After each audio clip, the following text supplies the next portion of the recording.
իմ համար իրականում գայթակղությունը մեծ է հիմա դաշնակցության գաղափարախոսությունը ներկայացնել հիմնադրույթները,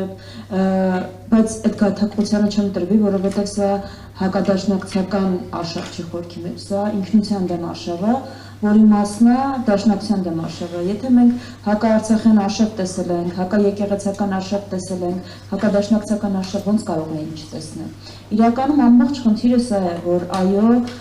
35 տարվա մեջ առաջին անգամ մենք Հայաստանում պատրաստում ենք ընտրությունների ու պլատֆորմա, եթե դուք նայեք ուժերի մեծ մասը, ովքեր որ հրապարակել են անունից սկսած մինչև սիմվոլներ, տեսնում ենք Արարատի սիմվոլ, տեսնում ենք հայկականության սիմվոլներ, դա անուղղակի եւ ուղղակի պատասխանն է ինքնության դեմ արշավին ու այո եկել ենք այն վիճակում, որ Հայաստանում խոսում ենք հայկական ինքնության պահպանման անհրաժեշտության մասին։ Այս է այս ընտրությունների առանձնահատկությունը ու դրանով է պայմանավորված նաև լրիվ համաձայն եմ իմ կոլեգայի հետ սոցիոլոգ, այսինքն կոլեգայի հետ, որ իրականում այն եթե միասնությունը մեկ լինելը չի, նույնական լինելը չի, միասնությունը անկյունակարային հարցերում համաձայն լինելն է ու դա լրելային կա, որովհետև Հայաստանում ջրբաժան է անցկացվել։ Ջրբաժանի մի կողմում ինքնության դեմ պայքարողներն են, մյուս կողմում անկախ տարբերություններից ինձ կարելի է ընդդիմադիր դաշտը բազմազան ու տարբեր այդ ինքնությունը պաշտպանողները ու կրողները ամենակարևորը մենք ինչ որ արհեստական բան չենք պաշտպանում մեր ինքնությունը պաշտպանելով մենք ինքներս մեզ ենք պաշտպանում հիմա ինչ որ ականատես ենք եղել վերջին տարիներին վերջին 2 օրը դրա խտացված տարբերակը այդ ինքնության դեմ արշավի դրսևորումներից մեկն էր որովհետև այո, մենք 35 տարի գիտեք Սփյուռքում ունեցել ենք խնդիր, 35 տարի Սփյուռքում խոսել ենք հայկական ինքնության պահպանությունից, դրա քայլեր ենք ձեռնարկել։ Հիմա մենք հասել ենք այն կետում, որ Հայաստանում ենք դրա մասին մտածում։ Հայաստանում մտածում ենք ոնց դիմագրավենք արշավին ու ոնց պահպանենք։ Դրա համար էլ հայտնվում ենք թիրախում, ոնց որ հայ առաքելական եկեղեցին, ոնց որ Արցախահայերը։ Հիմա ինչ կարելի է սպասել այս պարագայում իշխանություններից։ Այս արշավի սաստկացում, ինչ որ մենք տեսնելու, մինչև հունիսի 7-ը մենք բացառապես տեսնելու ենք նմանատիպ արշավների սաստկացում։ Գործիքակազմերը գուցե փոխվեն, նկատի ունեմ կարող է սոցիոլոգիական հարցումները ցույց տան եւ ցույց են տալիս, որ եկեղեցու դեմ արշավը որևէ ընտրական պոզիտիվ բան իրենց չի բերել եւ մենք էլ չտեսնենք ինչ որ գրող մայրաթորի վրա, բայց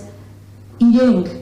ձեր տված քվեն, սիրելի հանրություն, մեկնաբանելու են որպես ինդուլգենցիա, որ կարող են կաթողիկոսի վրա հարձակվել։ Հիշում եք, երբ վաղաշապատում իրենց թեկնածուն ընտրվեց, ինչ ասեցին։ Ասեցին, սա մեր համար կանաչ լույս է,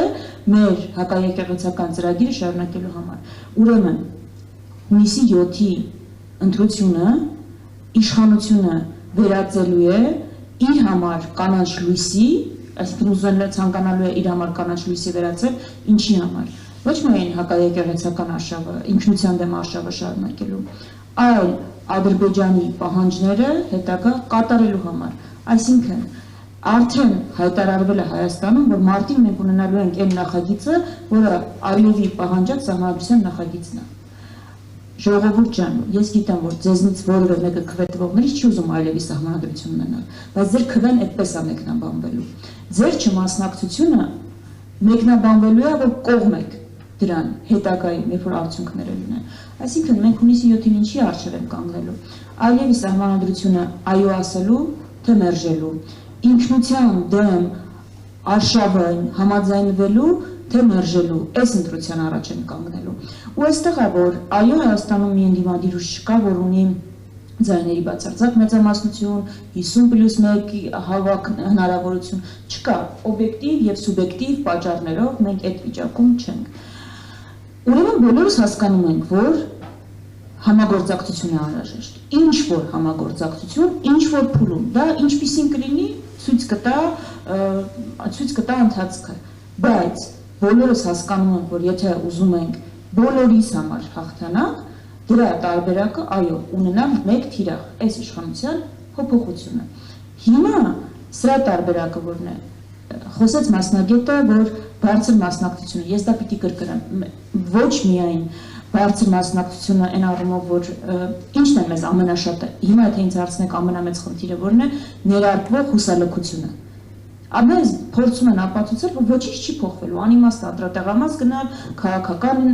գործընթացներին մասնակցել։ Ժողովուրդ ջան, եթե անիմաստ է դա, ամեն ինչ որոշված է, որևէ շանս չկա, ինչի են դա փորձում այդքան ձեզ համոզել։ Ինչի են դրա վրա այդքան ջանք գործադրում։ Եթե որևէ ամեն ինչ որոշված է արդեն։ Եթե Նիկոլ Փաշինյանը խնդիր չունի իր թիմը, ոնց են ասում 60+ ունեն, սահմանադրական մեծամասնությունից են խոսում։ Այս վարքագիծը մի հատ նայեք, էլի սա հանգիստ, իրոք ինքնավստահ ուժի եւ մարդու վարքագիծ է, թե ճիշտ հակառակը, մարդու վարքագիծը հասկանում է, որ խնդիր կա, հասկանում է, որ ինքը ունի եւ կարող է ունենալ խնդիր վերարտադրության, որովհետեւ առավոտը պոպուլիստական խոստում տալ Իրիկունը վարչաբենդ նվագել, մի օր գնալ ԵՄ-ին ասել, խնդրում եմ օգնի, ես վերընտրվեմ, հաջորդ օրը գնալ ռուսներին ասել, հակառուսական արշավ չկա ձեր դեմ, դուք սխալ եք հասկացել, մենք այտենց բան չենք ասել։ Սա հանգիստ մարդու վարքագիծ չի, ինքնավստահ մարդու եւ ուժի վարքագիծ չի, ուրեմն հնարավորություն կա։ Եւ այդ հնարավորությունը մարդկանց մասնակցությունն է առաջինը, այո, մենք պիտի իմանանք, որ չմասնակցելով խոշոր հաշվով ընտրում ենք Փաշինյանին եւ ԿՊ-ին։ Էսա իրականությունը։ Ընտրում ենք ինքնության դեմ, այո ենք ասում ինքնության դեմ արշավին, այլևի պահանջած սահմանադրությունը։ Եվ երկրորդը արդեն ձայների փոշիացումը, որ այո մասնակցել, բայց ձայնը տալ այն ուժերին, ովքեր շեմը հաղթահարելու են։ Սա էլ է ամենալուրջ խնդիրներից մեկը, որից ավելի մանրամասն կխոսանք, բայց այս իրավիճակում մենք բոլորս այո մեր ծրագրերը պիտի ներկայացնենք, պիտի մրցակցային առավելությունները, բայց կարծում եմ նաև բոլորիս պարտականությունն է այդ իրատեսական հույսը ցույց տալ, ելքը, որ իրավիճակից փոփոխության ելք ու հնարավորություն կա, դա մեր երազանքը չի, դա այդ ցանկալի մտածողությունը չի, դա իրատեսական է, այդ ելքը բերելու ենք, այո, դաշտին դիմադրի ուժերով, նոր հրկիչներ չեն գալու, ունենք այն ինչ ունենք, այստեղ պետք է ընտրություն կատարել, եւ այս եղած իրավիճակից անգամ այսքան վատ, աղետալի, անգույն մեկ է մենք ունենք հնարավորություններ, ոչ միայն իրավիճակը փոխելու, այլ ոտքի կանգնելու, ունենք ներուժ, որ օգտագործված չի, ունենք այսքան անարժանապատիվ չլինելու հնարավորություն։ Եզրափակեմ նրանով, որ ի վերջո հասկանում ենք, որ պարտվել ենք, իսկապես ծանր պարտություն ենք կրել, բայց ոչ ոք մեզնից չի պահանջում, որ մեր նախագահը այլևից շնորհակալություն հայտնի։ Ոչ ոք դա մեզնից չի պահանջում, եւ եթե մենք դա չանենք, մեր նկատմամբ պատերազմ չի սկսելու։ Հաստատ։ Ոչ ոք չի կարող մեր դեմ պատերազմ սկսել, որ մենք մեր գերիների մասին հրապարակային խոսենք։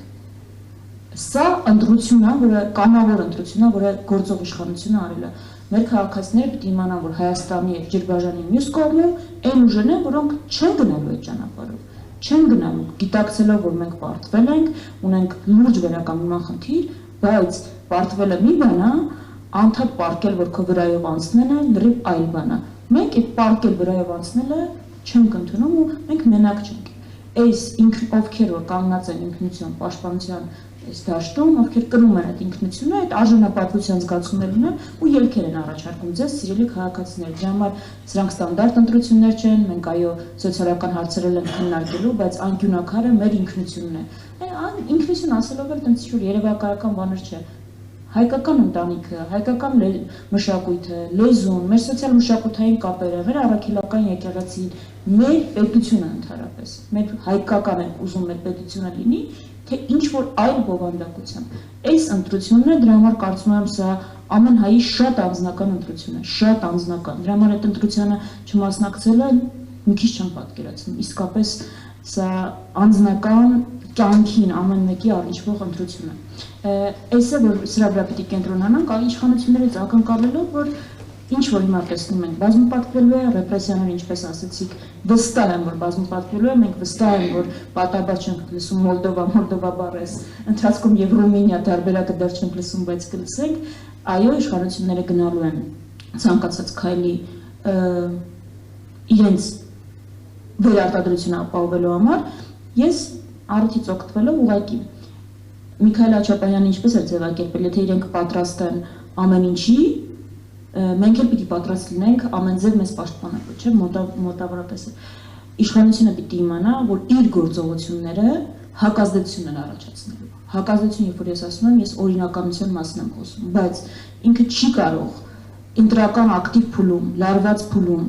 ընդդիմադիր ուժերից մեկին չգրանցել, հանել ցուցակներից եւ մտածել, որ դա ուղղակի անցնելու է եւ մյուս ընդդիմադիրներն էլ ուրախանալու են, որ ինչ լավ է, մեկը դուրս եկավ ընտրապայքարից։ Դա այդպես չի լինելու։ Դա հակազդեցություն է առաջացնելու։ Եթե դուք մարդկանց փոխանցելու եք ուղերձ, որ մենք խլում ենք ձեզնից ձեր քվեով իշխանություն ձևավորելու հնարավորությունը, դա օբյեկտիվորեն հակազդեցություն է առաջացնելու։ 100 անգամ մտածեք, արդյոք դուք ուզում եք այդ հակազդեցությունը, հակազդեցության նոր օջախ, ու դա ձեզ շահավետ է, թե ճիշտ հակառակը։ Ես կարծում եմ, այս ուղերձները պետք է փոխանցվի, որ այնպես չի լինելու, որ մնացածը ծափ տանք, եթե ուժերից մեկին հեռացվի սա։ Ընդհանուր խնդիր է, լուծելու ենք ընդհանուր ուժերով։ Շնորհակալություն Տիկին Վարդանյան, այո, շատ կարևոր նկատառում արեցիք, ըստ էության այս ընտրությունը նաև ինքնությունը պահելու, ինքնությունը պաշտպանելու ընտրություն է լինելու, որը մեկը չի լիազորել մի մարդուն, ով իրեն համարում է Հայաստանի Հանրապետության նախագահ, բայց ում կարծես թե հասարակության զգալի մասը չի էլ ճանաչում, շնորհակալություններ հայտնի Ալիևին, որը մեկ օրինակ չի լիազորել, որպեսզի նախագահի նստավայրում, որտեղ տեղի էր ունենում Վեսի հետ հանդիպումը եւ այն սրահը, որտեղ որ ներկայացվում էր Անոթ Հաչու սարքը, այդտեղ սրահի պատից հանեին Փաշինջանյանի Արարատը, որ տարիներով այդտեղ կախված է եղել։ Ես ինքս անկեղծ ասած, երբ նայում էի այդ Անոթ Հաչու սարքի ներկայացման այդ ողջ արարողությունը, աչքերիս չէի հավատում, որ պատին չկա Արարատի նկարը, որը որ տարիներով այդտեղ է եղել, այդ սրահից երբևէ չի տեղափոխվել։ Այո, մենք արդեն վախենում ենք նույնիսկ կադրում, եթե կհայտնվի Արարատի նկարը, այսինքն ել չեմ ասում մնացած բոլոր ինքնության տարերի դեմ այս իշխանությունների պայքարի մասին։ Մի այսպիսի կարճ հարց եմ ուզում տալ, իհարկե մի քիչ այսպես կողքից զավեշտ է հիշեցնում, որովհետև մենք նույն խմբակցությունից ենք եւ կարծես թե նույն միջոցառումներին մասնակցում ենք, բայց այսօր բանախոսը դուք եք, վերջին շրջանում դաշինքը իդեմս խմբակցության պայմանավորների բազերում հանդիպումներ է ունենում, ձեր տպավորությունը այնտեղի հանրային տրամադրությունների վերաբերյալ։ Ես քրսեմ նորից թվերով ասել, որ անձնական տպավորություն չլինի։ Եթե մենք նույն վայրում կոնկրետ քաղաքում անցած տարի հանդիպել էինք 400 մարդու հետ, այս տարի հանդիպել ենք 700 մարդու հետ։ Ու այդ այնպես չի, որ այսինքն ինչ որ հատուկ այլ բան է արվել, կա սպասում, կա փոփոխության սպասում։ Եվ մարդիկ ուզում են լսել ինչ է իրենց առաջարկում, ինչ է ի վերջո, ու այո, կոնկրետության ակնկալիք կա։ Ոչ թե անվտանգություն, այլ ինչպես անվտանգություն, ոչ թե բարեկեցություն, այլ ինչպես բարեկեցություն կարող է ապահովել, կամ կոնկրետության սպասում, կամ փոփոխության սպասում, բոլոր սոցիոլոգիական հարցները դա ցույց են տալիս։ Այո, իշխանությունը ունի X թվով աջակից, որով իշխանություն ձևավորել ինքը չի կարողանա, եթե